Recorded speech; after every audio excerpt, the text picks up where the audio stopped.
Snippie. En ek is Pixie. En welkom by ons Koninkryk Avonture. Pixie, ek hoor die hele week lank dat Dominee Talana praat oor iets wat sy noem gasvryheid. Weet jy wat dit is? Dit is daarom 'n verskriklike groot woord.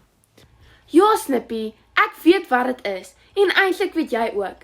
Tradisioneel beteken gasvryheid dat mens jou huis moet oopmaak en ander mense in jou gemak en gerief verwelkom. O, so dit is vir groot mense, want ek het nie 'n huis nie en my ma het my geleer dat ek niemand mag innooi waarvan sy nie weet nie. Nee, Snippie, gasvryheid is vir ons as kind ook belangrik om uit te leef.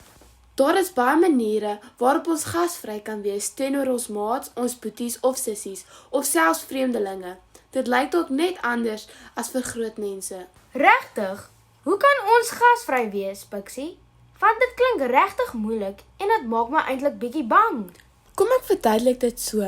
Onthou jy daai een keer wat ek en jy so lekker gespeel het, dat ons uiteindelik al ons speelgoed uit albei van ons kussies uitgepak het?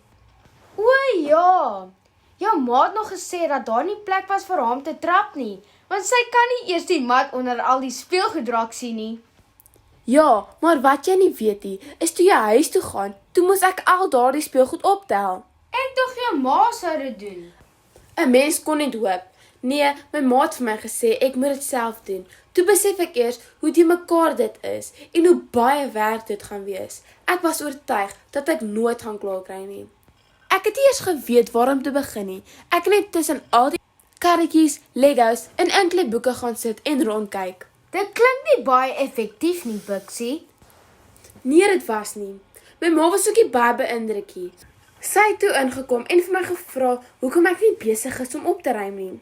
Want dit is amper etenstyd. Toe vertel ek vir haar, daar is net te veel gemors en dit is onmoontlik dat ek dit alleen kan doen. En toe vertel sy vir my een van haar geheime wat my lewe verander het. Regtig? Ja, sy sê toe in haar liefdevolle mamma stem, Pixie, jy gaan nooit klaar kry as jy nie iewers begin nie. Fokus op een ding op 'n slag en pak dit weg.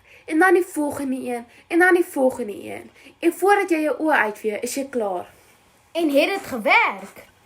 Ja, dit het lank gevat en dit was harde werk, maar ek kon uiteindelik my kamer heeltemal skoon maak. En dit het dieselfde met gasvryheid te doen. Dit voel groot en onmoontlik, maar ons kan ook klein begin en fokus op die goed wat ons moet doen.